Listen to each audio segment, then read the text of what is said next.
हाँ। हाँ। तो हमने ये इसको देख रहे थे कि चेतना जो है, विषय हमारा चेतना और उपयोगी चल रहा है, तो चेतना के अंदर ज्ञान चेतना और अज्ञान चेतना, मतलब जो चेतना है वो तो ज्ञान में ही है, ज्ञान में ही है। अब अज्ञान कैसे आता है कि उसमें जो संस्कार पड़ गए हैं जो हमारे, उसके कारण परिवर्तन हो जाता है। क्या होता है कि हमें ये जो कार्य करने का भाव हो रहा है, जैसे कि वो कर्म की तरफ बढ़ रहे हैं कि मैं ये करूं, तो करने का भाव जो है, और उसको, और फिर जो कर्म करने का भाव हो रहा है तो भोगने का भाव भी हो रहा है। जो चीजें मिल रही हैं उसका मैं आनंद लूं, उसको भोगूं। तो ये क्या है कि कर्म चेतना और कर्म फल चेतना आती है। ये दोनों जब तक हमारा करने का भाव और भोगने का भाव है, ये हमारा ज्ञान है। ये हमारा ज्ञान है कि मैं किसी कार्य को करने की सोच रहा हूं, जो हमको बड़ा स्वाभाविक लगता है कि बिना करे तो कुछ होता नहीं, कुछ करना तो पड़ेगा ना। ये जो भाव अंदर है, ये करने का जो भाव पड़ा हुआ है, यही हमारा ज्ञान है, यही अज्ञान है। मुझे कुछ करने की जरूरत नहीं, करता हूं तो फंसता हूं। अब उसमें फिर हमारे समझ में आ गया कि अच्छा करता हूं तो मेरा तो फिर पुण्य, वो तो लाभ, कुछ करूंगा तो होगा। तो अच्छा करता है तब भी तू मुक्ति के हिसाब से फंसता है, और संसार के हिसाब से ठीक हो जाता है। संसार में रहने के लिए वो आपको ठीक चलता है, क्योंकि जो अच्छा कार्य किया है उसके पुण्य बंद होगा, तो जीवन अच्छे से अच्छा मिलेगा संसार में। लेकिन मुक्ति के हिसाब से अपने को ज्ञान चेतना में जाना है। तो जैन धर्म का तो सारा जो है लक्ष्य जो है, वो क्या है? मोक्ष उसका साध्य है। साधना उसकी मोक्ष की करनी है। उसको कोई देवगति पाने के लिए कुछ नहीं करना है। देवगति तो वो है जब वो पूर्णता तक नहीं पहुंचता, उसकी साधना में थोड़ा अधूरापन रह जाता है, तो उसको वो वैसे ही मिल जाएगी। उसको लक्ष्य में करके नहीं। बाकी धर्मों में क्या है कि स्वर्ग का लक्ष्य रख के करी जाती है। यहाँ बताया ये जाता है धर्म में कि तू मुक्ति का प्रयास कर, पूरा जोर लगा दे। उसके बावजूद अगर नहीं होता तो तू वहां तो अपने आप ही पहुंच जाएगा। तो लक्ष्य तो हमेशा बड़ा ही रखना चाहिए ना अपना। अगर पहले ही लक्ष्य छोटा रखेंगे तो फिर कहाँ पहुंचेंगे? कहीं नहीं पहुंचेंगे। तो ये जो हमारा कर्म चेतना है, ये पुण्य भाव जो करने का मेरे अंदर भाव उठता है, करने का, ये मेरी कर्म चेतना है और ये मेरा ज्ञान है। यह समझ के चलो कि यह ज्ञान है। मैं इसको पुरुषार्थ कह रहा हूं, तो वास्तव में ये पुरुषार्थ नहीं है। पुरुषार्थ तो अक्रिय होने में है, वो पुरुषार्थ है। पुरुषार्थ बोलने में नहीं है, पुरुषार्थ मौन रहने में है, वो पुरुषार्थ। जीव के स्वरूप को चेतना कहते हैं। अब जीव का स्वरूप ही चेतना है। चेतना है। उसी से हमें समझ आता है कि ये जीव है, क्योंकि उसकी चेतना का हमें आभास होता है कि वो उसके अंदर चल फिर रहा है, कुछ एक्टिविटी हो रही है, कुछ हो रहा है। तो इसका मतलब इसका चेतन है, ये जड़ नहीं है। अब फिर ये हमने जाना था कि ये कर्म चेतना अज्ञान चेतना का होकर ये भी कर लिया था। कर्म चेतना का हमने जाना था कि कर्म चेतना क्या है। जो कार्य हम करते हैं वो पांच इंद्रियों के विषयों को एकत्रित या इकट्ठा करने के भाव को हम, भाव रूप जो है ना, वो कर्म चेतना है हमारा। इसी से ही क्या है, आठों कर्मों का बंध पड़ता है। अब जैसा मैं कर रहा हूं, जैसे जो जिसका विषय हमारी इंद्रिय का, स्पर्शन का है, रसने का है, घ्राण का है, चक्षु का है, और उन सबके इंद्रियों, उनको हमारी इच्छा के अनुसार, उसको जब हम उन विषयों को देखते हैं तो हमें तो बहुत अच्छा लगता है। मेरी विषय के अनुसार चीज हो रही है।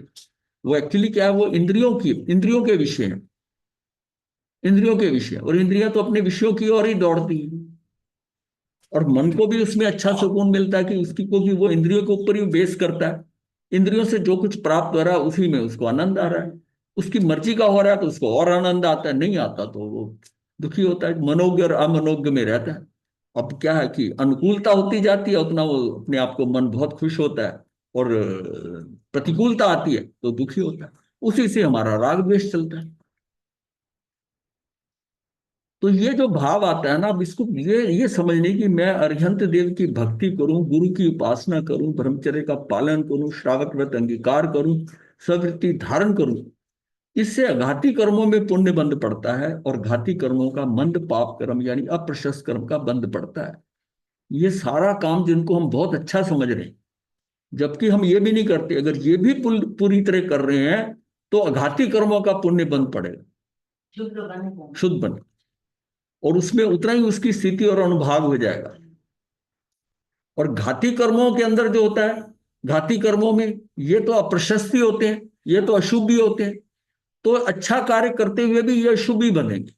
ये बात हम, ये इसको ऊपर चर्चा चल रही थी। तो जीव पुद्गल पुद्गल कर्म के निमित्त से प्रत्येक समय जो शुभ अशुभ आदि अनेक भेदों को लिए हुए भाव कर्म रूप परिणमन करता है, उसे कर्म चेतना कहते हैं। कर्म चेतना का ये समझ लो कि कर्म का बंध है, कर्म का बंध होगा, शुभ हो या अशुभ, कर्म का बंध हो जाए। कर्म फल चेतना, ये भी, इसके भोगने में भी मैं भोगूं ऐसा जो भोगने का भाव होता है, ये कर्म फल चेतना। उसमें भी मैं राग द्वेष करता हूं। जब चीजें मनो की मिल रही हैं, चीजें मिल रही हैं, उसमें कितना आनंदित होता हूं, कितना हर्ष का अतिरेक आता है, कितना इस बात को सुनकर कितना मजा आया, भोगने का भाव, कि मैं चक्रवर्ती भी बनूंगा, मैं वासुदेव भी बनूंगा, और मैं तीर्थंकर भी बनूंगा। भाई ये भाव कितना भोगा, इस भाव को।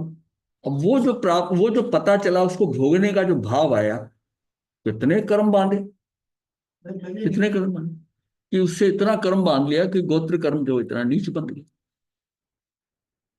उसमें कर्म तो सारे ही बंधे होंगे, लेकिन उसमें इसके कारण इतना मद किया है, तो उसका इफेक्ट जो है वो गोत्र कर्म पे ज्यादा है। और वो देखिए आगे कहां तक गया, कहां तक, वहां से मरीचि के भर से, हाँ, वहां तक गया, आखिर अंतिम तीर्थंकर के भव के अंदर, वहां तक भी 82 दिन के गर्भ के अंदर, वहां तक वो जाके गोत्र क्रम खत्म हुआ, नीच गोत्र। गोत्र तो इसका मतलब हर जन्म में उन्होंने नीच गोत्र बांधा होगा, वही थोड़ा वो लगातार चल रहा वही चलता है, वो ऐसा खत्म होता है। है। लेकिन वो भाव तो क्या कि वो जब, और नया बन जाता है, हाँ, वो बोलता है, क्योंकि एक जन्म पहले बन। नहीं वो भोग रहे हैं ना। हाँ भोग, कर्म फल चेतना का मतलब ही है, हाँ आपको पुण्य से जो मिल रहा है आप फिर भोग रहे हो, हाँ, बस वो वो उसमें भोग रहे हो। कंटिन्यू अब उसमें क्या, वो ब्राह्मण बनते थे, उसमें प्रवज्ञा लेते थे, फिर वो उसी में संतुष्टि हो जाती, तो बंधता रहा, इतना इतना बंधा। वो जो संस्कार, जो संस्कार पड़ा ना, वो कर्म का नहीं, संस्कार इतना गहरा पड़ गया अंदर, संस्कार पड़ गया, इतनी बार बार ब्राह्मण बार बार वो उसका संस्कार पड़ जाता है चीज। क्योंकि ये जाति कर्म तो ये है ना, वो एक ही भक्ता होता है, वो बात ठीक है, लेकिन वो कहाँ तक खींच के लेके गया वो उसको, हाँ वो आगे आगे चलता ना, कैरी फॉरवर्ड होता है। वो चलता गया। गुरुदेव, भगवान के हाँ गुरुदेव हाँ भगवान के जो पहले भव से, मरीचि के भव से लेके वर्धमान के भव तक, बीच में हाँ, कहीं भी जैन धर्म नहीं मिला नहीं भगवान नहीं को। नहीं, पर वो ब्राह्मण धर्म में गए, ब्राह्मण बने हैं। हाँ जहां जी। तक कि एक जगह जब विश्वभूति के भव में राजकुमार बने, नहीं तो ब्राह्मण बनते थे, जी प्रवज्ञा लेते थे, प्रवज्ञा लेते थे, और उसमें भी देवलोकों में जाते थे। देवलोक भी कैसे, जैसे पहला देवलोक, दूसरा देवलोक करते करते तीर्थंकर के भव में 10वां देवलोक हुआ है। वो पहली बार 10वां देवलोक था, जबकि अच्छा। विष्णुदेव भगवान को कहो कि वो तीर्थंकर के भव में वो 26वें देवलोक से आए थे, 26वें देवलोक से आए। वो उतनी वहां तक पहुंचकर एक भव अवतारी बन के आए थे। और इनका क्योंकि कर्म, अभी भी कर्म इतने थे तीर्थंकर के भव में अंतिम में, तब भी कर्म इतने ज्यादा थे, हाँ इतने ज्यादा थे। तो ये जो है ना, तीर्थंकर का गोत्र एक बार बंध जाता है ना, तीर्थंकर गोत्र, ये खत्म नहीं होता, तीर्थंकर गोत्र का। वो किसके इकट्ठे हो रहे हैं, जैसे उसको एक बार टच करके, और उसके कर्म जो है ना इकट्ठे होते जाएंगे तीर्थंकर के। ये भी एक समझ लो निकाचित ही है तीर्थंकर गोत्र से। हाँ, एक बार शुरू हो गया, ये नहीं कि बाद में कहीं खत्म हो जाएगा, हट जाएगा, नहीं। एक बार शुरू होगी, शुरुआत हो गई, बंधेगा बंधेगा तीर्थंकर गोत्र। शुरुआत ही तब होगी जिसने तीर्थंकर बनना है। तो ये जब हम समझते हैं कि कर्मों का जो खेल है, कर्मों का, ये सारा हमारी क्रियाओं से है। कोई तीर्थंकर गोत्र बांधना थोड़ी चाहता है, ये तो बंधता है। कोई ये भाग करके कि मैं तीर्थंकर बन जाऊं, ऐसा थोड़ी भाग करे उसको थोड़ी। हाँ, आते हैं 25 बोलते शंकर बनते वक्त ये करो ये करो वो करो। जो 20 बोल आते हैं ना, ये 20 बोल आते हैं, उसमें 20 बोलों में जो उसको में एक ना एक बोल देखो कि उसमें वो कर रहा होता है, सबका थोड़ी बंधता है, सबका थोड़ी बंधता है, सबका नहीं नहीं, बंधता। अगर ये सोच के करेगा मैं तीर्थंकर को उधर बंद जाए तो बंधेगा ही नहीं, ना बंधे नहीं बंधेगा ही नहीं। हाँ, वो बंधना नहीं है, तीर्थंकर को तो स्वतः बंधता है। हाँ, इसका मतलब है कि उसकी व्यवस्था में वो ऑलरेडी पड़ा हुआ है, ये किसी परफॉर्मेंस के कारण नहीं है कि इसको बनाए। हम बांधना टाइम थोड़ी ना बांधते हाँ नहीं, ऐसा नहीं बनता, जैसे ऐसा नहीं बनता। हर दिन हर गति में हर बार गया है मतलब। हाँ तो जितने भी हम है सब तरह लगा हाँ तीर्थंकर नहीं, तीर्थंकर चक्रवर्ती वगैरह भी बने पहले, हाँ, नहीं मतलब वो सारे बनते हैं मेरा मतलब, क्या चीज, उनकी रिद्धि सिद्धि इतनी मतलब। हाँ वो उसका, वो जीव का ही है, उसने बनना है, उसकी उसकी कोई कर्मों के अनुसार नहीं है। क्या आप ये समझ रहे हैं, इस बात को लेके चलें कि महावीर के टाइम के ऊपर जो समय था, वो उस सबके अंदर, जीवों के अंदर क्या उनका ही उत्कृष्ट कर्म थे, औरों के उतने नहीं, नहीं उनके कर्म तो है, लेकिन वो तीर्थंकर को पड़ा हुआ है, पड़ा हुआ है। ये कह रहे हैं ना, हर हर जीव चक्रवर्ती वगैरह नहीं बनेगा, ये 63 लाख पुरुष हर जीव नहीं बनता हर जीव नहीं बनता, ना। हाँ, नहीं बनेगा। ये तो उसकी जो सिस्टम है ना, जब आया, जैसे कहते हैं ना भवी बना भवी बना, उसका आगे चलकर जो बनेगा ना, कि ये जीव यहां तक जाएगा। तो हर दिन नहीं बनता, तो चक्रवर्ती वगैरह भी नहीं 63 लाख नहीं कह दिया ना, हाँ, कोई भी नहीं बनता, सारे आ- 63 लाख हाँ, उसमें सारे नहीं बनते, पर सारे नहीं बंधते, 43 लाख नहीं बनते। पर्टिकुलर जीव ही बंधेगा। जब यहां तक है कि निगोद में गया जीव जो है, जो भरत चक्रवर्ती के पुत्र बने, 900 कितने थे, 923 थे सब। हाँ, वो जो है, वो आकर एक भव के अंदर, वो जो है उसके भरत के बनकर और मुक्त हो गए। हाँ, सीधे निगोद से आके, निगोद से आके बन गए। बहुत बड़ी बात है। हाँ, बहुत बड़ी बात, निगोद से आके बन गए। 293 के। तो ये इतने जीव जो आए, वो फिर जिस टाइम वो जब बच्चे वो हुए, तो वो बोलते नहीं थे, मतलब करते, वो गूंगे बहरे। तो बड़े हैरान हुए भरत, भगवान के पास आए, ऋषि ने भी भगवान के पास आकर कहा, ऋषभदेव भगवान के पास, कि ये क्या है। तो उन्होंने बोला कि ये ऐसा है, ये ये जीव ना गोबर में हुए थे, और तू जा रहा था, तेरे हाथी का पांव उस पे आ गया, और वहां से कर्म होकर ये यहाँ आए हैं तेरे यहाँ पर। तो ये जो है ना, बोलते चलते नहीं है, तो उनको भी पता चल गया बच्चों को, वो सारे दीक्षित हो गए, सारे दीक्षित हो। बाद में तो बोलते होंगे नहीं, युक्त हो गए। हाँ, वो तो एक बार वो तो हो ही गया ना, वो उसको मतलब उनको बोलने चलने, मैं समझता हूँ ये क्वालिफिकेशन होगी। ना बोल सके ना सुन सके, मौन मतलब क्या है, वो जीवों की मुक्ति का तो वैसे ही मुक्ति, जो व्यक्ति बोल ना सके और सुन ना सके तो मुक्त तो वैसे ही हो जाएगा। हाँ, सही बात। जितना सुनते हैं उतना कचरा अंदर, हाँ, जितना बोलते हैं उतना उतना तो नुकसानदायक। देखिए, पचेंद्री बनने के बाद ये भी नहीं है कि जो एकेंद्री में पड़ा हुआ है वो मुक्त हो जाएगा, लेकिन पचेंद्री तक आने के बाद अगर हमारा मौन और सुनना ये हम बंद कर दें, सुनना बंद कर दें, तो हम तो अपने आप ही कर्म तो क्षय हो जाएंगे, नवीन कर्म बंधेंगे नहीं। भाई अक्रिय होने में जो कुछ चाहिए उसमें, ये पोर्शन दो इंद्रियों में तो अक्रिय हो ही गया। हाँ, तो मैं भोगूं, ऐसा जो भोगने का भाव होता है, ये जो हमारे अंदर क्रिया का भाव है, हम जो मेन स्ट्रेस दे रहे हैं बात में कि मैं ये करूं, मैंने ऐसा करना है, मैंने ऐसा करना है, उसमें मैं फंस रहा हूं। और मैं समझता हूं मैं अच्छा कर रहा हूं, कोई दान पुण्य कर रहा है, कोई तपस्या कर रहा है, कोई कुछ कर रहा है, करने का भाव तो हो रहा है ना। सहज होने दो जो हो रहा है, कुछ करने का भाव ना हो, जो होना हुआ होगा। क्योंकि कर्ता भाव आ जाता है, मैं जब करने का भाव मैं करता हूं, तो मेरे अंदर भाव आता है कि मैंने किया, मैं ऐसा करूंगा। एक होता है सहज में आया कर लिया, सहज में आया हो गया, बस सहज हो गए। गुरुदेव, हाँ निगोज से निकले हुए जीव भी इतना पुरुषार्थ कर सकते हैं, जैसे वो हाँ, उन्होंने किया, वर्णन आता है निगोद के। 993 थे मेरे ख्याल में। उससे कम थे, 923 या कुछ ऐसे। 923 होंगे। हाँ, 923 होंगे। वो मुक्त हो गए। हाँ जी, हाँ, हाँ, वो मुक्त हो। इतना पुरुषार्थ कर सकते हैं से चक्रवर्ती के बेटे ने। हाँ, हाँ, तो 93 थे। चलो 923 या 993। मथेबन हमारा जी, हाँ जी, अभी आपने कहा 923 थे, 923। 923 पुत्र हैं उसके, और ये मतलब उससे काफी समझ। निगोद क्या है? हाँ, और सारे मुक्त हो गए। हाँ, सारे मुक्त हो गए। ये भरत चक्रवर्ती के उन पुत्रों ने जो कि निगोद से निकलकर एक आध पर्याय को अविकसित करके सीधे चक्रवर्ती के पुत्र होकर उसी भव से मोक्ष गए। मनुष्य भव और चक्रवर्ती के यहाँ उत्पन्न होकर चरम शरीर प्राप्त करने का पुण्य असंग अवस्था में ही बांधा था। पर यह सब सहज क्रम से संपन्न हुआ, संभव हुआ। वह बुद्धि पूर्वक कुछ भी प्रयत्न नहीं किया गया। तो ये जो है ना सारे की भरत भरत के हाथी के ने पैर रखा, वह मरकर भरत के पुत्र बने, तो वह बोलते नहीं थे। और उसमें क्या है कि तो भगवान ऋषि के पास जाकर उससे सुनकर तप ग्रहण कर कर थोड़े समय में मोक्ष को प्राप्त किया। तो ये जो है ना ये कहाँ नहीं, कहाँ से आ गए? है? नहीं, वो इसका है ऋषभदेव भगवान, आदिनाथ भगवान। तो ये जो निगोद में गए हैं, ये क्या हुआ, ये सीधा अकाम निर्जरा से पहुंच गए अच्छा। 923 में। मुझे ध्यान आया कि यहीं पड़ी हुई है किताब। 923 में ये ध्यान में आ रहा था, बोल रहा था 923। कोई तो मैं बोल रहा था कोई तो मैं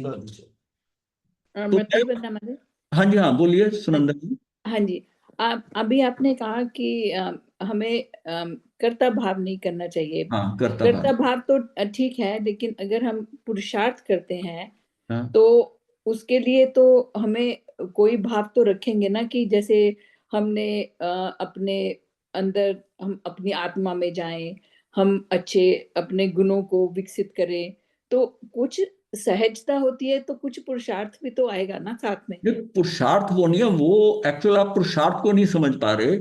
पुरुषार्थ मेरा करने का हो रहा है ना, यही तो हमारी कर्म चेतना है। मुझे जी सहज रहना है, आपसे हो गया ठीक है, आप उसमें क्यों करने का भाव क्यों कर रहे हो?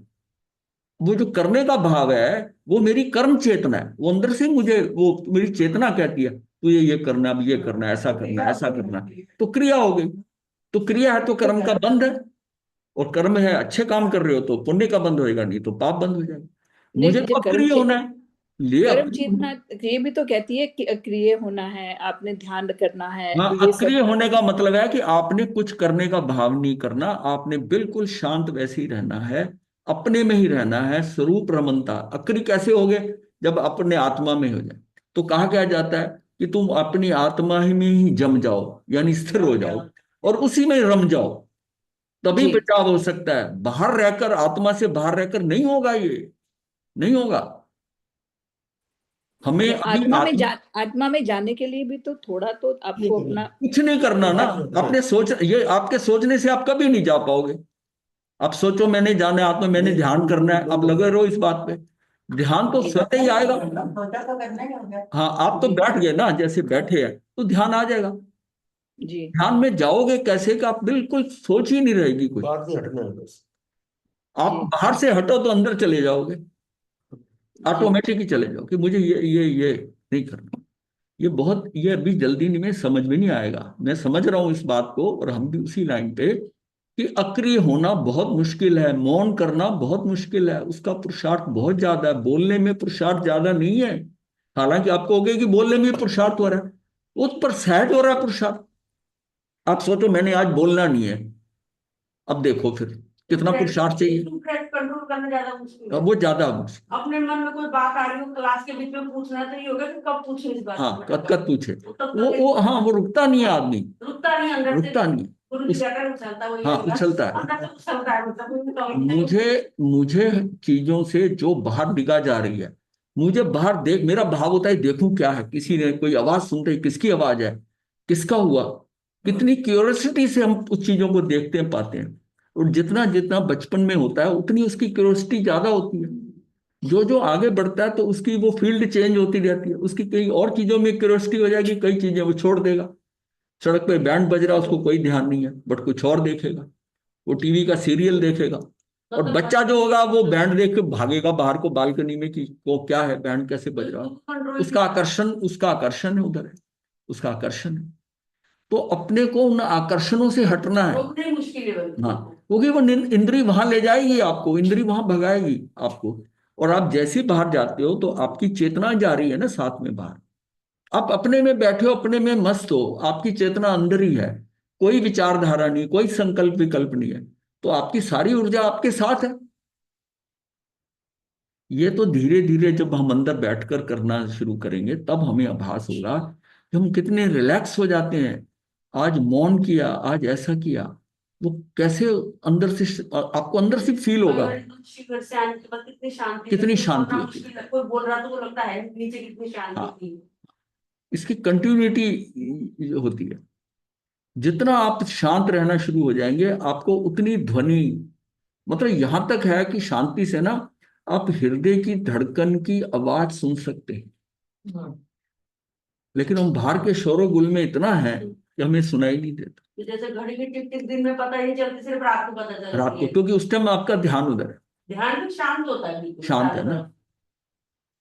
तो उस टाइम क्या, हल्की सी कोई चीज इधर से इधर होना तब आपको लगेगा। अब सारी चीजें स्थिर हैं यहाँ पर, अगर लोग आ रहे हैं जा रहे हैं आपको महसूस नहीं होगा, आप कमरे में बैठे हैं बिल्कुल स्थिर है, कोई चीज हिली है कहीं से भी, उसी समय आपको पता चलता है कि फिर आपका ध्यान उधर जाएगा, कुछ हिला है, कुछ हिला है।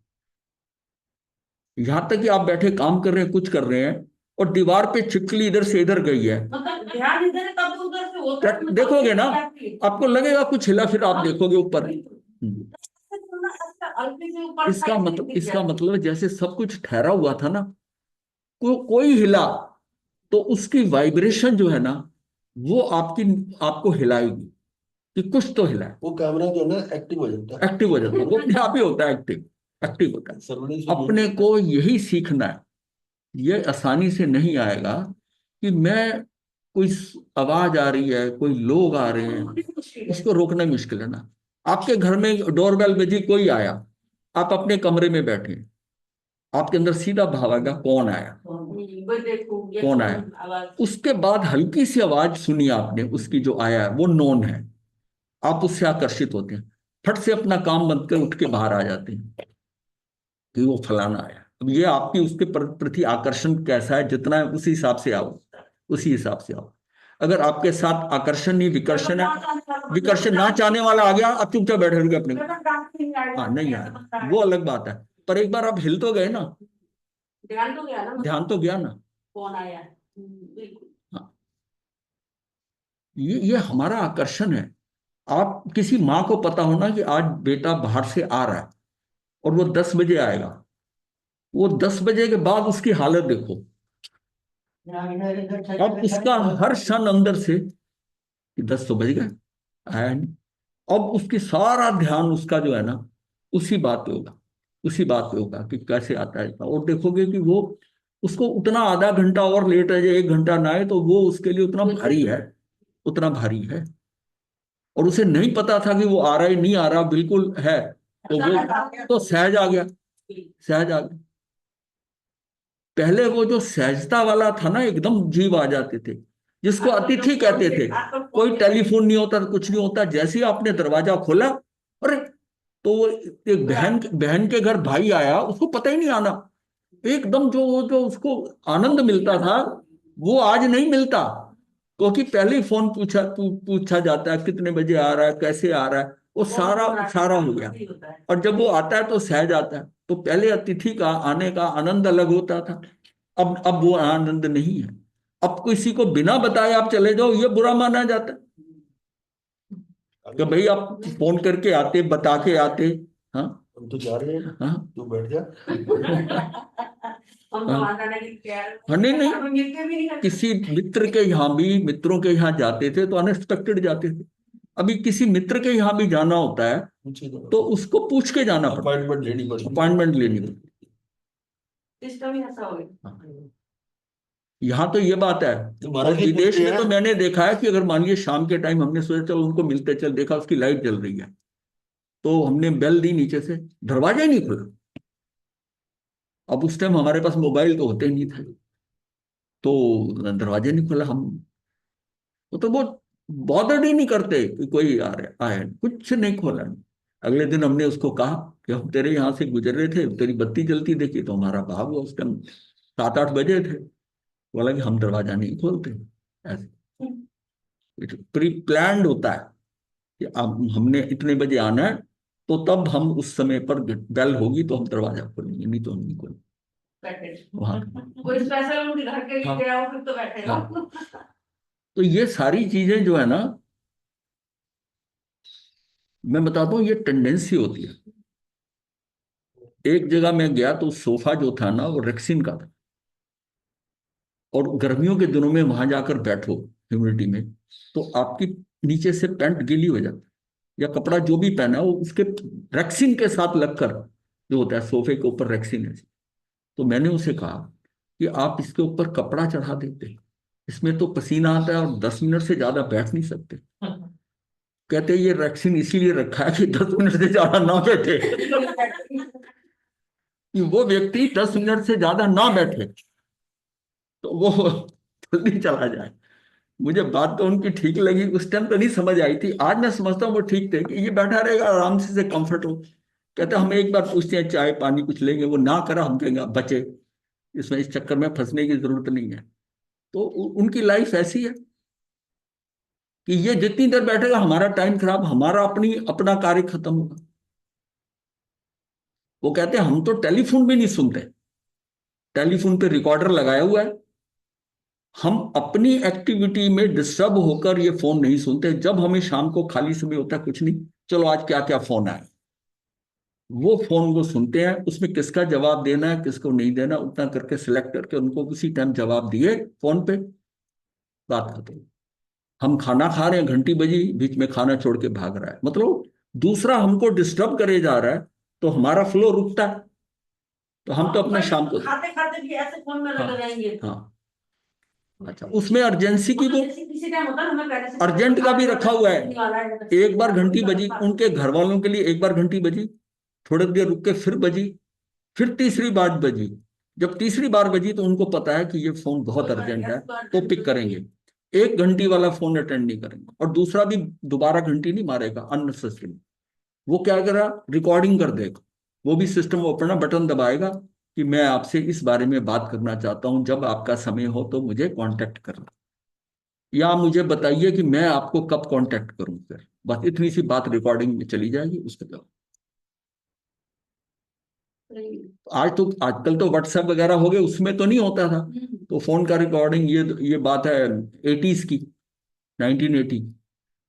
संजय जैन है ना जो IPS ऑफिसर है, हाँ जी। वो आज हमारे फंक्शन है तो उसने बोला कि अपने बच्चों को संस्कार दो, हम टीवी नहीं चलाते हैं, हाँ हम मोबाइल यूज नहीं करते, मेरे बच्चे कोई नहीं करते कहते। हाँ वो बता रही थी वहाँ पर हाँ ऐसे संस्कार दो बच्चों को। हाँ, संस्कार ये देने हैं, देने हैं। बहुत अच्छा बोलिए, बहुत बहुत अच्छा। ही अच्छी यूपी के हाँ। होता है ब्लॉक की। तो ये इसको हम ना कर्मफल चेतना, ये जो है कि ये जो मेरे अंदर आ रहा है कि मैं सिनेमा देखूं, मैं टीवी कार्यक्रम देखूं, कर्णप्रिय गीत सुनूं इत्यादि, भोगने का भाव है, ये पाप भाव है। जीव अपने अपने कर्म बंध के अनुरूप जो सुख दुख आदि फलों का अनुभव करता है, उसे कर्मफल चेतना कहते हैं। मतलब हम चाहते हैं फल भोगना, ये मेरे पास चीज है, मैं इसको अपने पास रखूं। दूसरा मांगता है करता है तो हम उसके साथ अटके हुए, क्योंकि ये तो मेरी है, ये मैंने दी, ये तो मेरे लिए है। ज्ञान चेतना ना तो कर्म करने का भाव हो ना कर्म भोगने का भाव हो, परंतु वीतराग भाव से तो लोक के पदार्थों का ज्ञाता दृष्टा बने रहने का जो भाव हो, ये ऐसे भाव को ज्ञान चेतना कहते हैं। ये एक्चुअल में है जिसको कहते हैं हम शुद्धोपयोग, ना शुभ उपयोग ना अशुभ उपयोग। इसी भाव का नाम धर्म भाव है। ऐसी धर्म भाव से आत्मा सिद्ध परमात्मा होता है। पदार्थ का विकल्प स्वयं पर का भेद लिए हुए जीव जीवादि पदार्थों का तत्तदाकार से जानना ज्ञान है। जो जीव जैसा है, जो चीज आप देख रहे हो उसको वैसे ही जान लो, बस समझ लो, बस ठीक है। एक चीज आप देख रहे हो तो देख रहे हो, अब उसमें अच्छा बुरा, ये ऐसा नहीं ऐसा होना चाहिए, वहीं वहीं फंसा।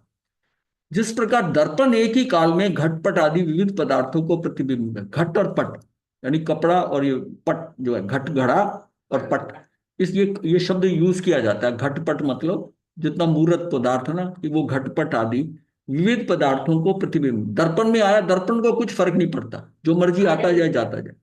उसमें अग्नि सामने आ गई, वो गर्म नहीं होता, बर्फ सामने आ गई, ठंडा नहीं होता। वो बिल्कुल दर्पण की तरह आदमी हो जाए कि उससे कुछ भी प्रभावित ना हो, ऐसी भी परिस्थितियां है। ऐसी स्थिति ये स्थिति। इस प्रकार आत्मा का जो ज्ञान भाव रूप परिणमन है, उसे ज्ञान चेतना कहते हैं। ये सीधा आत्मा, आत्मा सिर्फ ज्ञाता दृष्टा है, आत्मा कुछ कर ही नहीं सकता। करता है तो वो आत्मा से बाहर आएगा। कैसे करेगा? मन वचन काया से करेगा ना, तो शरीर के स्तर पर आएगा, इसका मतलब बाहर निकला है। निष्कर्ष यह है, पुण्य से धर्म कभी नहीं होता, क्योंकि पुण्य जो है वो कर्म चेतना है और धर्म ज्ञान चेतना है। अरिहंत भक्ति पुण्य भाव है, धर्म नहीं है। सर्ववृत्ति एक पुण्य भाव है। सर्ववृत्ति जो कर लिया उसकी वृत्ति जो है वो एक पुण्य भाव है, किंतु धर्म भाव अर्थात ज्ञान चेतना नहीं है। कर्म चेतना वाले जीव निरंतर कुछ ना कुछ करते रहने के विकल्पों में उलझे रहते हैं। हम ये कहते हैं खाली को बैठा है, कुछ करता क्यों नहीं है? हम कहते हैं कुछ निकम्मा है, निठल्ला है। तो उसको कहते हैं कि जो सिद्ध है वो तो निकम्मे निठल्ले हैं, कुछ करते थोड़ी है। क्या करेंगे, हाँ, बोलते हैं क्या करेंगे, क्या हाँ। करेंगे। हाँ, तो कर्म फल चेतना वाले जीव को जो कुछ भी उपलब्ध होता है उसे भोगने के विकल्पों में रहते हैं। ये थोड़ा सा ऐसे हो जाए ना तो और अच्छा हो जाए। ये भोगने का भाव है, ये मेरे अकॉर्डिंग ऐसा हो जाए, ये और भोगने का भाव है। तो कुछ जीव ऐसे भी होते हैं जिनकी वृत्ति प्रवृत्ति करने और भोगने दोनों में होती है। वो क्या वृत्तियां भी कर रहे हैं और भोगना भी चाहते हैं। ज्यादातर आजकल लोग ऐसे मिलेंगे कि ये मैं करूं और ये मैं प्राप्त करूं और ये इस तरह मैं इसका उपयोग करूं, इस तरह उसका भोगूं। तो जीव का पुद्गल के साथ संबंध होता है तो कर्म या कर्मफल चेतना प्राप्त होती है। जब जीव का पुद्गल के साथ संबंध होता है तो कर्म व कर्मफल चेतना प्राप्त होती है। आत्मा से बाहर निकलकर शरीर के स्तर पर आएगा तो कर्म और कर्मफल चेतना, अंदर बैठा रहेगा तो अपने ज्ञान में अंदर। कर्मफल चेतना में असाता के उदय में दुखानुभूति और साता कर्म के उदय में सुखानुभूति होगी। जब आप कर्म को कर्म फल चेतना में आ रहे हैं, उसको भोग रहे हैं, तो नेचुरली अगर आपके अनुकूल नहीं है और मतलब प्रतिकूल है और अमनोज्ञ है तो आप क्या होगा, आपको दुख की अनुभूति होगी। कैसे रोक लोगे उसे? अच्छा लगेगा या बुरा लगेगा? बुरा लगेगा तो दुख की अनुभूति होगी और अच्छा लगेगा तो सुख अनुभूति।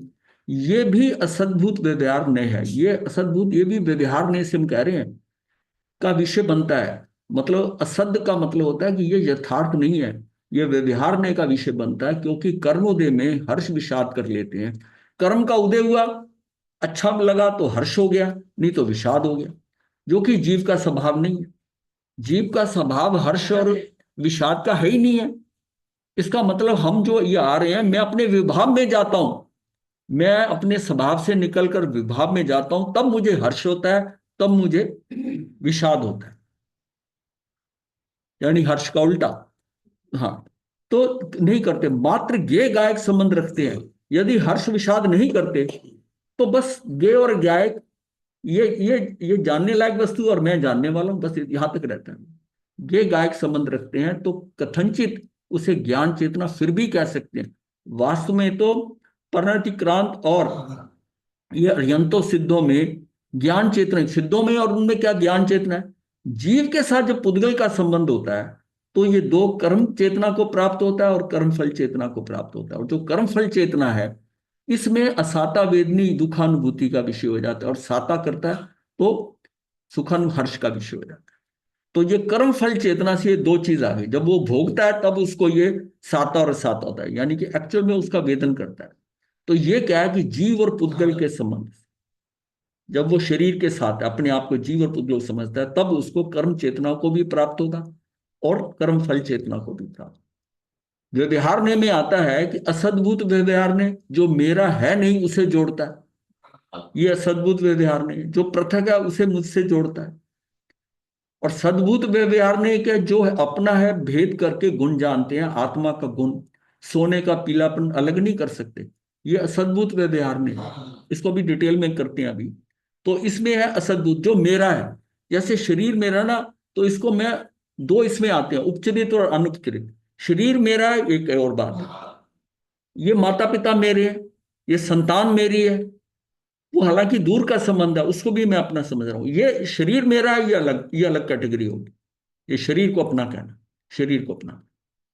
ये जो नीचे आता है ना उपचरित असद्भुत व्यवहार ने दूर का संबंध, स्त्री है बच्चे हैं वो दूर का संबंध है, औपचारिकता निभाना।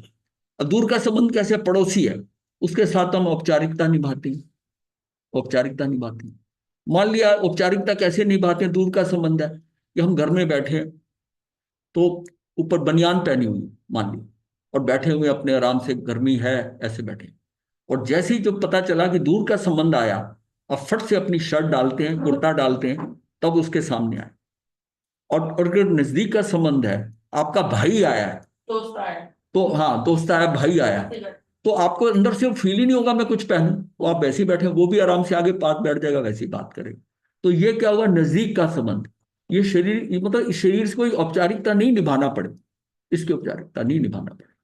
दूसरा आता है, उसको चाय पानी पूछते हैं, और एक ऐसा होता है उसको सीधी सर्व कर दी जाती है, आप जो खा रहे हैं ना उसके आगे भी प्लेट रख दी, हाँ भी तू इसी में से खा ले। ये इसका नजदीक का संबंध है। तो ये अनुपचरित और उपचरित का मतलब है कि कई चीजें हमारी नजदीक की हैं, कई चीजें हमारी दूर की हैं, फिर भी हमारा संबंध उनके साथ वैसा रहता है। तो जो उपचरित होती है ये आरोपित है, ये सद्भुत व्यवहार में है। अनुपचरित क्या है, वास्तविक सद्भुत व्यवहार में। जब तक आठों कर्म सर्वथा नष्ट नहीं हो जाते, तब तक सम्यक दृष्टि में ज्ञान धारा और शुभ शुभ कर्म धारा दोनों वर्तती हैं। तो अब हम इसको ना, ये जो अभी हमने करा ना व्यवहार ने, इसको थोड़ा डिटेल में देख लेते हैं, ऐसे समझ नहीं आया होगा। ये न क्या है, न जो है ना, मतलब एक दृष्टि देखने की। जैसे मेरे नए इसलिए कहते हैं कि जैसे कि कोई, हर आदमी का एक किसी किसी भी क्रिया में, किसी भी कार्य में उसका एक अपनी दृष्टि हो, वो उसी दृष्टि से देखेगा, उसी देश से। हाँ उसके लिए। और हम कहते हैं ये गलत है, मैं मान लिया दूसरी साइड पे हूं, तो वो ये कहेगा कि ये तो दाएं हाथ पे पड़ता है, तुम जाओगे, भाई किधर से कह रहे हो ना, मलेरकोटला से लुधियाना के कह रहे हो, तो तब किधर आएगा, तब तो हाँ जैसे हम इधर हैं, मतलब हाँ इस रोड के इधर हम हाँ हैं, हम कहेंगे लुधियाना, उधर हम कहेंगे लुधियाना, लेफ्ट में मलेरकोटला रहा है, नहीं, तो हमारे उस तरफ रहता है। हाँ तो फिर दोनों में उसको उसको अब उसको वो उल्टा बताएगा, वो उल्टा बताएगा, वो उल्टा बताएगा। वस्तु स्वरूप को समझाने का साधन न्याय क्या है कि वस्तु स्वरूप को समझाने का साधन वक्ता पात्र की योग्यता देखकर विवक्षा अनुसार द्रव्य आर्थिक और पर्यायार्थिक नय से उपदेश में एक नया मुख्य, एक को गौण करता है, एक चीज बताता है उसको, और सर्वथा उपेक्षित नहीं होता। मतलब जो है ना, उसको उपेक्षा नहीं कोई होती, समझाने के लिए वो बताता है। अब जो व्यक्ति कहता है तुम इधर से समझा, क्योंकि वो कहता तू जिधर से समझा रहा है उधर से मेरा कार्य नहीं बन पा रहा, मेरे से नहीं हो रहा, मैंने लुधियाना चलना, मुझे तू लुधियाना से बता। हाँ, नहीं इतना कोई फर्क नहीं पड़ता। तो उसमें क्या है कि वस्तु स्वरूप को, ये नए जो है ना, अब इसमें क्या होता है कि इसमें व्यवहार ने भी है और निश्चय ने भी है। मतलब निश्चय ने में क्या कहते हैं हम, भूतार्थ तथा उपादेय। भूतार्थ निश्चय की बात है, और इसे अभूतार्थ कहते हैं व्यवहार के अंदर। ये सभी मुझसे, मैं इनसे जुदा हूं। निश्चय ने तो ये कहता है, निश्चय ने तो आप समझते हो कि ये मेरे से जुदा है, ये अलग है, ये निश्चय की बात है। जहां भी निश्चय से, ये सभी मुझसे और मैं इनसे जुदा हूं, ये निश्चय की बात है, निश्चय की बात है। आत्मा निश्चय ने की अपेक्षा से ज्ञान आदि गुणों का कर्ता भोक्ता होता है, ये निश्चय ने से। ये शुद्ध निश्चय ने भी होता है, इसमें अशुद्ध निश्चय। थोड़ा थोड़ा सा समझना, ज्यादा आपको कॉम्प्लिकेशन होगी। तो अब क्या होता है कि व्यवहार ने में इसको हम कहते हैं अभूतार्थ। अभूतार्थ ये है, ये उपादेय था निश्चय ने। निश्चय ने एग्जैक्टली निश्चय ने के अनुसार यही है जो वास्तव में घटना घट रही है, जिस तरह घट रही है। लेकिन व्यवहार में जो इस समय हो रहा है, व्यवहार में से, जैसे हमने बात करी थी कि अभूतार्थ, व्यवहार। हाँ व्यवहार की बात है ना, जो सही नहीं है, मतलब यह है कि वो है, लेकिन समझने के लिए करना पड़ेगा। व्यवहार नहीं समझाएंगे नहीं तो समझ नहीं आएगी। अब जब हम कहते थे कि मिट्टी घड़ा बनती, मिट्टी करता है, कर्ता वो है, और उस कर्ता जो कार्य करेगा, जो कर्म बनेगा, उसमें वो होगी, मिट्टी होगी। वो खुद उसमें ढल के कर्ता कर्म बनती है। यानी कि मिट्टी का लौंदा जो है, वो जो गीली मिट्टी, उसको घड़ा परिवर्तित हुआ, तो कर्ता कौन हुई, मिट्टी जो हुई, और उसका कर्म क्या हुआ, घड़ा, घड़ा हुआ। तो कर्ता कर्म ये क्या, निश्चय से। निश्चय तो ये कह रहा है। अब व्यवहार क्या कह रहा है, कुम्हार ने घड़ा बनाया, ये व्यवहार। व्यवहार वो आया, और उसके साथ व्यवहार में डंडा डोरी उसके पास है, चाक है, वो मिट्टी का बंदा रखा, उसने बना दिया। वो कहते हैं ठीक है, कुम्हार अगर आ गया तो ये जो मिट्टी ना हो घड़ा बनने लायक, तो कहां से घड़ा बना देगा? तो निश्चय ने से कर्ता कर्म जो है वो मिट्टी का घड़ा बनना। लेकिन छोटे बच्चों को आप समझाओगे ना कि घड़ा मिट्टी से, उसको समझ नहीं आएगी। वो तो यही कहेगा कि कुम्हार घड़ा बनाता है, कुम्हार घड़ा बनाता है, उसको यही समझना है। क्यों? उसको उस चक्कर में नहीं डालना निश्चित को। वो तो जो हो रहा है सामने उसको देख रहा है, उसको देख रहा है कि घड़ा तो कुम्हार ने बनाया है। अच्छा, अब क्या है कि कुम्हार वहां से चला जाता है तो उसकी तो वहां कोई पोजीशन नहीं। अब घड़ा कर्ता जो है वो खुद उसमें मौजूद है। इसका मतलब ये कर्ता कर्म का जो है ये मीडियम एक ही है, एक ही द्रव्य में होंगे दोनों। जब जब हम बात करते हैं एक ही द्रव्य में, तो वो निश्चय से हो रहा है। मेरी आत्मा में जो कुछ हो रहा है वो निश्चय से हो रहा है, निश्चय से हो रहा है, वो मेरी आत्मा की बात है। तो वही करता है, वही कर्म है, वही करण है, वही संप्रदान है, वही अपादान है, वो निश्चय से है। निश्चय, छीन के छेद वही आत्मा में। हाँ, उसी द्रव्य के हैं, उसी द्रव्य के, ये निश्चय से है, निश्चय से। लेकिन आप ये कहते हैं कि ये किसने बनाया, किसके लिए बना रहे हो? बच्चों के लिए बना रहे हैं। किससे बनाया? ये वो झरना लेके बनाया, लड्डू बनाया, नाती पोतियों के लिए बनाया, वो दूसरों के लिए, उसमें भी कर्ता कर्म है, पर वो सारा व्यवहार का, वो सारा व्यवहार का, ये निश्चय का, ये निश्चय। छीन के अपने आत्मा हाँ, में। अपने को व्यवहार से चलना है। समझ तो आपको व्यवहार से आए, आगम भी सारे व्यवहार से ही है, पर उसमें लक्ष्य जो है ना वो निश्चय का रखा हुआ है। तो हमारे यहाँ ज्यादातर व्यवहार में है, और निश्चय तक आप समझ जाओ व्यवहार, तो निश्चय तक वो छोड़ता है वहां ले जाकर। लेकिन आगे ज्यादा एक्सप्लेन नहीं किया। दिगंबर मान्यता में उन्हें निश्चय को पकड़ के किया, निश्चय को ही लिया ज्यादा। व्यवहार उसमें भी है, पर निश्चय बहुत ज्यादा है, निश्चय बहुत ज्यादा है। तो आपको पहले थोड़ा थोड़ा अगर स्वाध्याय कराया तो वो समझ नहीं आएंगे वो इसका। जब आप अपने स्वाध्याय में वो व्यवहार को परिपक्व हो जाओगे कि ऐसे ऐसे होता है, फिर निश्चय में आए। जब तक आपको ये समझ नहीं है कि कुम्हार घड़ा कैसे बनाता है, चाक मिट्टी डोरी ये सारा ये व्यवहार में आप देख रहे हो। अब जब आगे जाकर आपको बताया जाता है कि मिट्टी जो है ये बनी है, तब निश्चय समझ में आएगा, तब निश्चय में समझ आए, तब निश्चय में। अभी हम जो कुछ बात करते हैं ना वो व्यवहार है। जब हम व्यवहार में बैठे हैं और हम निश्चय की बात कर रहे हैं, निश्चय में हम कह रहे हैं कि पुरुषार्थ का मतलब है अक्रिय होना, ये निश्चय की बात है। लेकिन व्यवहार में समझ में नहीं आता ये क्या बात कर रहे हैं। अब तो रहेगा। मतलब व्यवहार में कह रहा है कि तू कर, तू करता कर। फर्क यही है बस, ये व्यवहार और निश्चय की बात है, निश्चय। तो महाराज जी एक बात बताएं, हाँ जी, जो निश्चय न्याय जो है ये इसको हम ज्ञान चेतना कहेंगे और व्यवहार न्याय को अज्ञान चेतना कहेंगे? ये थोड़ा कह सकते हो, इसको मैं बताऊंगा ना आपको क्लियर हो जाएगा, ये टेबल आगे चलेगी। इसमें व्यवहार ने में अभूतार्थ तथा हे है, मतलब ये उसके हिसाब से व्यवहार ने हे है, अर्थात असत्यार्थ है। पुद्गल कर्म राग आदि भाव कर्मों का कर्ता भोक्ता है। ये क्या, ये व्यवहार ने इसे कहते हैं हम। राग आदि भाव कर्मों का कर्ता भोक्ता है। व्यवहार ने के चार भेद होते हैं, उपचरित अनौपचरित सद और असद। कौन से का? ये होता है उपचरित अनौपचरित हाँ। सद और असद, ये समझ लो। अभी पहले हम असद भूत को लेते हैं। असद भूत व्यवहार ने क्या है, जो पर से जोड़ता है मुझे। पर से कैसे जोड़ता है? अनौपचारिक संबंध है जिनके साथ, उनके साथ मैं जोड़ता हूं। औपचारिकता नहीं आती, अनौपचारिक संबंध है।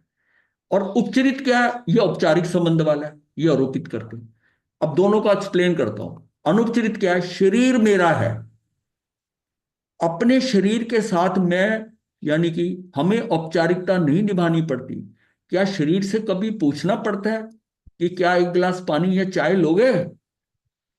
अपने शरीर से हम पूछते हैं अपने को, क्यों भाई पानी पीना है? नहीं, दूसरे को पूछते हैं। इसको कैसे कहते हैं? इसके साथ हमारा अनौपचारिक संबंध है अपने शरीर के साथ, ये वास्तविक संबंध है। इसमें में हम कहते हैं क्या शरीर से कभी नहीं पूछना पड़ता। शरीर को आत्मा कहना तथा आत्मा शरीर और आत्मा को एक कहना, इस प्रकार शरीर में एकत्व, ममत्व, स्वामित्व संबंध स्थापित करना, बोलना, ये हमारा क्या है? ये वास्तविक अनुपचरित है। अनुविचारित। हाँ हाँ। स्त्री पुत्र आदि मकान देश मेरे हैं। बाहर से व्यक्ति आए तो हम कुर्ता पहन लेते हैं। मित्र जो चौबिहार करता हो तब उसको सूर्यास्त उपरांत पानी आदि औपचारिकता से पूछ लेते। हमें पता है ये चौबिहार करता है, चौबिहार करता है, फिर भी हम उसको पानी पूछ लेते। ये औपचारिक है। ये औपचारिकता, ये औपचारिकता है। ये क्या है? ये दूर का संबंध है, दूर के संबंध है। और दूर के संबंध को भी मैं उसके अपने साथ समझ रहा हूं। तो ये क्या हुआ? जो पर से जोड़ता है, ये असदभूत, असद से मतलब है जो पर से जोड़ता है। पर से जब जुड़ रहा हूं मैं, तो ये शरीर भी मेरे लिए पर है। पर जब मैं इसके साथ जुड़ता हूं तो अनुपचरित है, अनुपचरित है। और जब मैं इसके कारण दूसरों से जुड़ता हूं, ये स्त्री पुत्र ये सबसे, ये जो है ना, ये औपचारिक। हाँ औपचारिक, उपचरित है, औपचारिक है। मुझे सब अपने लगते हैं। जब लगते थे, जब घर में थे तो सब अपने थे। कोई कहता है ये कैसा है? अब जब धीरे धीरे उसमें क्या है कि हमारे अंदर वो परिवर्तन होते होते वो अंदर से निकला, और फिर वो घर के सदस्य जो है ना, वो आपको वैसे नहीं लग रहे, वैसे नहीं लग रहे। लेकिन अभी क्या है? लेकिन शरीर अपना लग रहा है, शरीर अभी साथ है। लेकिन धीरे धीरे अब शरीर के साथ भी और आगे बढ़ेंगे तो ये हो जाएगा। तो ये जो औपचारिकता के संबंध है और अनौपचारिकता के संबंध है, ये इसको समझना है। तो ये दोनों क्या है? असद्भूत व्यवहारने से। सद्भूत व्यवहारने क्या है? ये दोनों व्यवहारने है। असद्भूत व्यवहारने, सद्भूत, ये दूर के संबंध है। मोह राग द्वेष के परिणाम आत्मा में उत्पन्न होते हैं, इसलिए सद्भूत है। दुख देने वाले हैं, दूर के हैं, इसलिए उपचरित है। अब उपचरित और अनुपचरित इसमें भी देखो कि क्या है कि गुण भेद और प्रदेश भेद को आत्मा में करने वाला ये अलग करता है। गुण भेद और अनुपचरित है। और उपचरित क्या है? राग आदि परिणाम मेरे हैं, ये उपचरित है, ये इसको कर रहा है। ये हालांकि ये मेरे नहीं है, लेकिन मैं इसको कहता हूं मेरे हैं। उन्हें दुनिया में अपना कहा जाता है, इसलिए व्यवहार है। हम कहते हैं राग आदि परिणाम मेरे हैं, अर्थात राग द्वेष मोह आदि भाव, ममत्व और बुद्धियां आत्मा में उत्पन्न होने के कारण सद्भूत और आत्मा को दुख देने वाले होने से उपचरित हैं। इन परिणामों को इसने से अपना माना जाता है। मैं इसको मैं मानता हूं कि मैंने करा राग द्वेष। ज्ञान राग आदि को उपचरित सद्भूत व्यवहारने से अपने में पैदा हुआ जानता है। समय सार के अनुसार यदि निश्चय से विचार करें तो वास्तव में अपने नहीं है। लोक में हमारे लिए जो दुखदायक है उसे हम अपना नहीं कहते। दुखदायक, ये राग द्वेष मुझे दुखी करते हैं, मैं कहता हूं मैं नहीं करता। क्यों नहीं करता? क्योंकि मैं स्वभाव में नहीं था तब किए। जब मैं स्वभाव में हूं तो मैं जब विभाव में होता हूं, मैं उसको अपनी आत्मा समझता ही नहीं हूं, स्वभाव समझता ही नहीं हूं कि उस समय तो मैं वहां चला गया। ये तो वैसी है ना, एक आदमी नशा करता है और बेहोशी में जो हरकतें करता है वो बाद में डिनाई करता है सही होने पे। अरे कह दिया होगा मैंने नशे में, उस टाइम बेहोशी में था, या उस टाइम मैंने अर्ध निद्रा में था, उसमें मैंने सोचा ही नहीं, मैंने कर दिया। अब वो उसको डिनाई कर रहा है, डिनाई कर रहा है। इसी तरह ही हम जब विभाव में होते हैं, लेकिन आपको फील क्या हो रहा है कि राग द्वेष तो मैं करता हूं। विभाव में हो रही है ना। आप ज्ञाता दृष्टा हो, आप राग द्वेष कर नहीं सकते, फिर कैसे कहते हो कि मैं राग द्वेष मैंने की? विभाव में जाकर, इसलिए उसमें वो मानता नहीं है इसको। तो उसको भी वो असद्भूत व्यवहारने में ले लेता है। इसमें अशुद्ध निश्चय ने से कर्म जनित राग आदि भावों का करता तथा उन्हीं का भोगता है। अशुद्ध निश्चय से क्या है कि निश्चय से कर्म जनित भावों का करता तथा उनका भोगता। ये राग आदि भाव आत्मा को छोड़कर अन्य पदार्थों में नहीं होते, इसलिए उन्हें आत्मा के कहने के लिए अन्य आचार्यों ने एक अशुद्ध निश्चय ने की कल्पना किया है कि वह शुद्ध निश्चय ने से आत्मा के नहीं है, परंतु अशुद्ध निश्चय ने से आत्मा के हैं। शुद्ध निश्चय से तो वो आत्मा के नहीं है।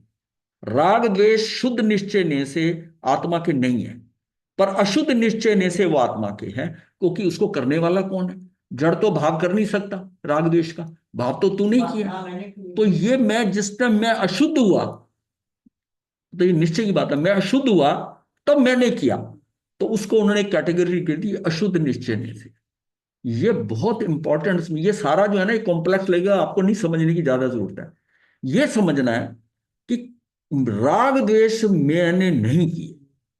जिस समय आप इसको एडमिट करते हो कि राग मैंने किया, द्वेष मैंने किया, आप बिना उस मतलब उस कर्म को किए अपने ऊपर डाल रहे हो। जब खुद ही कह रहे हो कि मैंने किया, तो आप फंस रहे हो। इसका मतलब आपके अंदर अज्ञानता है, अपने आप आरोपित कर रहे हैं। आप अपने पे कर रहे हो कि हाँ। वो मैंने किया। अब जब आप समझते हो कि राग द्वेष मैंने किया, क्रोध मैंने किया, मान मैंने किया, आपको मैं कर ही नहीं सकता। मैं आत्मा ज्ञाता दृष्टा, मेरे अंदर ये है ही नहीं कोई चीज। ये तो मैं जब अपने अंदर स्वभाव से हटकर विभाव में गया, गड़बड़ वहां हुई। और वहां क्यों गया? क्योंकि उसमें कर्म का उदय हुआ, वो मुझे स्वभाव से निकालकर उसने वहां पटक दिया, और वहां आकर मैंने गड़बड़ कर दी। तो उसको उन्होंने कहा ये निश्चय नहीं, तो ये अशुद्ध निश्चय नहीं, अशुद्धता। मतलब उस समय मैं अशुद्ध हुआ। अगर मैं अशुद्ध हुआ तो मैं अपनी आत्मा मानता ही नहीं, मैं आत्मा इसी को ही मानता हूं निश्चय। ये बात, ये कुछ भी ना समझ में आए, इस बात को समझ लेना है कि मैं राग द्वेष का करता नहीं हूं। मैं नहीं करता राग द्वेष, मतलब मैं क्रोध मान माया लोभ कर ही नहीं सकता। उस समय मेरी शुद्ध आत्मा, मतलब इतना अंदर भरोसा हो जाए कि मैं ज्ञाता दृष्टा, मैंने नहीं किया। ये तो वो जो कर्म पुराने किए हुए ना, उनकी कंपनी में वो उदय में आए, वो मुझे भटका गए, वहां से ये हो गया। पर मैं शुद्ध हूं, क्योंकि जैसे ही वो पलटता है वो शुद्ध फिर हो जाता है। जब वो फिर शुद्ध हो जाता है तो तब उसने सोचना है कि ये राग द्वेष मैं नहीं करता, पर हुए मेरे कारण ही। और आप उसका उसका उसको अपने ऊपर जिम्मेवारी नहीं ले रहे मुकर गया। हैं। मुकर गया क्या? महाराज कह रहे हैं मुकर गया शुद्ध निश्चय से। ये नहीं है आत्मा, परंतु अशुद्ध निश्चय ने से आत्मा के ऐसा कथन करते हैं, परंतु कुंद कुंदाचार्य विभाव को आत्मा मानने के लिए तैयार ही नहीं है। भाई जो विभाव में गया वो आत्मा है ही नहीं है। वो मतलब वो उसमें, वो तो बेहोशी के अंदर वो उसमें हो गया, उसने कर दिया। पर आत्मा जब स्वभाव में है तो वो करते, वो कहते हैं कि उसको विभाव वाली आत्मा को मानने को तैयार नहीं। उन्हें आत्मा कहना वे व्यवहारने का विषय मानते हैं, और उस व्यवहार को जिसे वो अभूतार्थ कहते हैं। तो महाराज जी ये समझाना दोबारा से कि विभाव में आत्मा नहीं। ये अभी इतनी जल्दी नहीं समझ में आएगा, ये बहुत कॉम्प्लेक्स है। आपको मैं सिर्फ यही बताना चाहता हूँ, समझ आ रहा है। हाँ, ये आपको इतनी आसानी से नहीं आएगा। ये हम दो चार जैसे नाम ही नहीं। हाँ, अब थोड़ा पकड़ने की कोशिश करो कि कर्म का कर्ता, हम कहते हैं कि कर्म का कर्ता जीव नहीं है, और फिर आप कहते हो कर्ता कौन है फिर? कर्म पुद्गल है, कर्म पुद्गल है, ये दूसरे कर नहीं ये सकता। जीव है, ये अलग द्रव्य है, ये अलग द्रव्य है, मैं कर नहीं सकता। मैं कहता हूं मैंने किए। मतलब अपने आप को आप अंदर से बचाने की कोशिश, आपको एक प्रोविजन दिया जा रहा है कि कर्म का कर्ता आप नहीं हो, इसको पक्का कर लो अंदर। वो भाव आपने भाई, हाँ, भावों का करता है। हाँ, वो उस समय आप विभाव में गए तो करा, लेकिन अगर विभाव में करा, अगर आपका ये स्वभाव ही होता तो आप वही करते रहते। लेकिन जैसे ही आप पलटे, क्योंकि वो आपकी टेम्परेरी अवस्था थी। जैसे नशा में, नशा चढ़ता है जब, तो उसमें गलतियां करता है, लेकिन जैसे ही नशा उतरता है उसको रियलाइज होता है सारा। किसी इस नशा करने वाले से पूछो, बोला बोला पता नहीं कैसे कह दिया, वो आदमी बहुत भला है। वो उसमें उस नशे में जाकर, विभाव में जाकर करा। अगर करा तो मेरा स्वभाव तो है नहीं, वो विभाव ज्यादा देर रहता नहीं, स्वभाव त्रिकालिक होता है। वो वापस जब आता है वो समझता है वो मैंने गलत कर दिया, मुझे इससे क्रोध नहीं करना चाहिए था, मैं वैसे खाम खाम फंसा। उसे क्षमा मांग लेगा, ये कर लेगा। अब वो शुद्धता में है, शुद्धता में। तो अपने को ये समझना है कि मैं कर नहीं सकता था, पर ये हुआ है, ये हुआ है। वो इसलिए हुआ कि जो पुराने कर्म बंधे उनसे मैं चलित हो गया। अगर वो आते हैं, ऐसा निमित्त आ जाता है, तू मत कर, वो तू बच जाएगा। इसका मतलब है तेरे तेरे अंदर स्थिरता आ गई। वो सिचुएशन ऐसी हुई कि तुझे हिला रही है, तू हिल नहीं रहा। ये तेरी स्थिरता जो है ना, ये पक्की होगी, तब तुझे समझ में आएगा कि मैं तो कर्म का करता नहीं हूं, मैं तो ज्ञाता दृष्टा। आपको अलाउड है मुकरना कि मैं कर्म का करता हूं ही नहीं, मेरे अंदर कर्ता भाव ही खत्म हो जाएगा, मैं कर सकता ही नहीं। मैं अमूर्त आत्मा, मैं अमूर्त आत्मा, मैं मात्र ज्ञाता दृष्टा, मैं कर सकता ही नहीं। तब यह पक्का होगा। मैं अपनी आत्मा में निश्चय से कहता हूं कि मुझे नींद नहीं आती, मुझे भोजन करना नहीं होता, मेरी आत्मा को ना भोजन चाहिए, ना निद्रा चाहिए, ना आराम चाहिए, ये सब इसको चाहिए, इसके साथ मुझे नहीं चाहिए। ये बड़ी क्लैरिटी से। और जब भोजन कर रहे हैं तो आप ये कहें मैं नहीं खा रहा हूं, ये खा रहा है, मैं इसको खाता हुआ देख रहा हूं। इतना पुष्ट भेद ज्ञान हो जाए कि उस क्रिया को भी आप अपनी नहीं को, ये हो रहा है, ये कर रहा है, मैं तो देखने वाला हूं। मुझे श्वासोश्वास की जरूरत नहीं है, ये सांस लेने वाला है, मैं इसको सांस लेते देख रहा मतलब कि जो हो रहा है उसकी जिम्मेवारी नहीं लेनी। हूं। हाँ, नहीं, इसलिए आप शुद्ध हो। आप उसको भेद विज्ञान कैसे करोगे? अब एक चीज आपके साथ जुड़ी हुई है, उसकी आदतें गलत है। आपको पता है मेरी ये कंपनी जो है, इससे मैं बच नहीं सकता, पर ये काम गलत करता है, ये गलत काम करता है, तो आप ये कहते हैं मैंने नहीं किया, ये इसने किया। ये आप जिसमें आप कहते हो कि मैंने किया, इसका मतलब आपको पता ही नहीं आप हो क्या। हाँ। आपको ये क्लैरिटी अंदर आएगा, ये भेद विज्ञान है। भेद विज्ञान ऐसे नहीं है कि ध्यान में बैठ के बाहर से देख, प्रति क्षण मैं इससे अपना भेद बनाए रखूं। टेंशन रहे प्रति। मैं कुछ गलत नहीं कर सकता, मैं सिर्फ ज्ञाता दृष्टा। ये जो कुछ हो रहा है ये सब इसके कारण। ये जब हमारा पुष्ट होता जाएगा, ये हमारा जो गैप है ना, जो हमारी ये संधि हुई हुई है, इसका विच्छेद होगा थोड़ा। शरीर को आप अलग मानने सोचोगे, ये तो मेरे मेरे गले पड़ गया, ये तो शरीर गले पड़ गया और इसकी सब गलत आदतें हैं और इसका भुगतान मुझे ही करना है, तो मैं तो इसको, ये मेरा नहीं, ये मैं नहीं कर रहा, राग द्वेष मैं नहीं कर रहा, और क्या है कि गलत काम भी मैं नहीं कर रहा, मैं तो ज्ञाता दृष्टा। तो अपने अंदर में इतना रच पच जाए, यही है स्थिरता का आना, कि इस अपनी आत्मा में जम जाना और रम जाना। मुझे बाहर निकलने की जरूरत ही नहीं। बाहर जो कोलाहल मच रहा है, खटपट हो रही है, जो हो रहा है, मुझे क्या लेना देना, ये सारा फर्क है। और बाहर जाता हूं तो मैं विभाव में चला जाऊंगा, मैं अपने स्वभाव में चुपचाप अंदर बैठा रहूं। तो आत्मा से बड़ा रेस्ट हाउस है नहीं। आपको कुछ बाहर नहीं देखना, ये हमें आदत डालनी पड़ेगी। इतनी आसान नहीं है ये, शब्दों में जितना लग रही है, ये अंदर रुकने की आदत। मैं अंदर ज्यादा से ज्यादा, मेरा समय बढ़ता जाए। देखिए बाहर जाएगी दृष्टि, फिर पलट के आना, मुझे क्या लेना देना, चल वापस, मुझे क्या। अपने आप को ये ऑटो सजेशन से अंदर फिक्स करते जाना, मैं बाहर की तरफ आकर्षण ही ना आए। ये अपने आप को खुद कोई और नहीं कर सकता, ये अपने को ही एक्सरसाइज करनी है।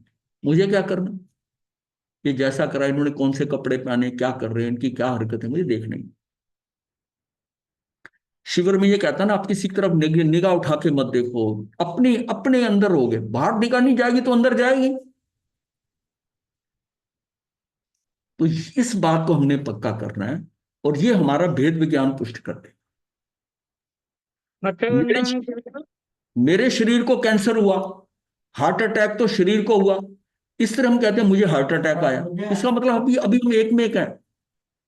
मैं कह रहा हूं बोलने की भाषा में, ये नहीं मेरे शरीर का नाम ये है, मेरे शरीर का नाम डॉक्टर अमिता है। अंदर से पक्का होना चाहिए। तो ये आप ये जो बोल रहे हो ना, ये कह तो रहे हो, ये सुना हुआ के कारण। बट अगर नहीं भी बोलते, ये भाषा खराब होती है इससे, मेरे शरीर का नाम है। पर अंदर से ये समझना है कि ये मेरा नाम नहीं है, मैं तो अनाम हूं, आत्मा का कोई नाम होता ही नहीं। व्यवहार तो रखना ही पड़ेगा। ये व्यवहार रखना है ना। अब ये हम कहे मेरे शरीर को कैंसर हुआ, हार्ट अटैक तो शरीर को हुआ, इस तरह की भाषा अगर बोलने लग जाएंगे, बड़ी अजीब लगेगी ना आपको। ये इसको कहने मात्र से नहीं, समझने मात्र से ये सारा इस शरीर पे हो रहा है। तो बस ये समझना है, किसी को बताने की जरूरत नहीं है कि मैंने इतना भेद विज्ञान कर लिया है, ऐसा करने की जरूरत नहीं है। मात्र हमें अंदर से समझना है कि वास्तविक स्थिति अंदर से कुछ और है, इसलिए इसका नाम असद्भूत व्यवहार ने है। इस प्रकार असद्भूत व्यवहार ने दो प्रकार का बताया, एक तो स्त्री पुत्र मकान आदि को अपना कहना, एवं दूसरा देह को अपना कहना। दो तरह के बताएंगे, एक मेरे संबंध है, एक दूर के संबंध है। पत्नी बच्चे भी दूर के संबंध हैं, क्योंकि उनसे आप हट सकते हो। पत्नी आपके पास शुरू से थोड़ी है। ये जो है ना, ये पुद्गल, ये मैंने जब से होश संभाली मेरे साथ है। यानी होश नहीं भी संभाली थी तब भी साथ था, अब भी साथ है, और अंत समय तक छोड़ूंगा तब भी मेरे साथ ही होगा। ये बहुत नजदीक का संबंध है, इससे मैं बच, इसके लिए मुझे समझ ही रखनी है। बट बाकी माता पिता पत्नी पुत्र पत्नी जायदाद मकान वो सब दूर है, ये सब बाद में करें। बाद में है। वो आए थे चले गए, आ सकता है जा सकता है। इसमें फंसता ज्यादा है, क्योंकि ये शरीर मेरा शुरू से लेकर आखिर तक मेरे साथ है। ये अंदर से भाव पुष्ट हो जाए, अंदर से पुष्ट हो जाए। ये बस समझना है कि कर्म का कर्ता मैं नहीं हूं, और राग द्वेष का जो है इन भाव में करता नहीं। मत्स्यगंधा में गुरुदेव, हाँ जी। गुरुदेव इसमें जो ये आया सद्भूत उपचरित नय और सद्भूत अनुपचरित नय, हाँ तो हाँ सद्भूत उपचरित नय को हम शुद्ध निश्चय नय भी कह सकते हैं, और असद्भूत उपचरित हाँ हाँ, ऐसा कैसे, मतलब हाँ, उसको जो है ऐसा कह सकते हैं, रागदी परिणाम मेरे हैं, उन्हें दुनिया में अपना कहा है, ये उपचरित है। ये कौन सा है? ये व्यवहार ने है, हाँ जी। ये व्यवहार से ही कह रहे हैं। शुद्ध निश्चय ने से तो, शुद्ध निश्चय ने से तो भूतार्थ तथा उपादेय ये सब मुझसे और मैं इनसे जुदा हूं। निश्चय ने तो ये कह रहा है, आत्मा निश्चय की अपेक्षा ज्ञान आदि गुणों का कर्ता भोगता है। अगर आदमी कुछ है तो अपेक्षा से ज्ञान आदि गुणों का कर्ता होता है। शुद्ध निश्चय ने और शुद्ध निश्चय ने, इसका तो कोई आगे डिवीजन नहीं है। व्यवहार ने को असद्भूत और सद्भूत, उपचरित और अनुपचरित, इसके कारण इसके चार हिस्से हो जाते हैं। ये मैं कह रहा हूं, इसमें इतना ज्यादा नहीं पढ़ो, क्योंकि अपने को कोई नए, पर इससे मुझे ये समझना है, बस वही बात समझनी है कि ये जो कुछ हो रहा है, ये सारा जो है विभाव में जो हो रहा है, इसका कर्ता मैं नहीं। कर्म मैं कर नहीं सकता, राग द्वेष मेरे करेंगे, अपने इसको एडमिट करना नहीं। एक गुरुदेव प्राणातिक्रांत वर्ड आया था इसमें, एक उसका क्या मतलब है? प्राणातिक्रांत अरिहंतों और सिद्धों का नाम आया था। हाँ, उनके लिए आता है ना कि उनका कोई प्राण, मतलब उनकी वो सारे खत्म कर दिए, जितने उनकी प्राण जितने हैं ना रहे, वो सारे खत्म हो गए। सिद्ध और अरिहंतों के लिए आता है ये, कि उन्होंने कुछ और नहीं करना। ये शब्द है, इंपॉर्टेंट शब्द है। 10 प्राण है जो हमारा सब प्राणातिकाम, हाँ जी। या ये 10 प्राणों में है जो आते हैं 10 प्राण। हाँ, 10 प्राणों के अंदर है, लेकिन इसको ऐसा नहीं हाँ। समझना। प्राणति अक्रांत मतलब है कि उसका उनके साथ कोई संबंध नहीं है। जैसे किसी हमारे भी प्राण का। हम जुड़ते हैं, जैसे ये बिल्कुल जुड़ते नहीं, अतिक्रांत, उसको छोड़ा हुआ है उन्होंने। हम क्या है, इन प्राणों के साथ हम फट से 3 योग और 5 इंद्रियां से फट से जुड़ते हैं। ये लिंक हमारा बैठा हुआ है, हमारा लिंक है, प्राणों से लिंक बना हुआ है, पुद्गल का और आत्मा का। गुरुदेव का 17 हो गया, तो 18 हो गया। नमो अरिहंतान, नमो सिद्धान, नमो अरिहंतान, नमो उत्थानं, नमो सर्वसावनं, यतारि मंगलम अरिहंता मंगलम सिद्धा मंगलम, साहो मंगलम केवली कलतो धम्मो मंगलम, यतारि लोकोत्तमा अरिहंता लोकोत्तमा सिद्धा लोकोत्तमा, साहो लोकोत्तमा केवली कलतो धम्मो लोकोत्तमा, यतारि शरणं प्रपद्यामि, अरिहन्ते शरणं प्रपद्यामि, सिद्धे शरणं प्रपद्यामि, साहो शरणं प्रपद्यामि, केवली प्रणतं धम्मं शरणं प्रपद्यामि। चार शरण सुख करने मंगल करने सदा ही।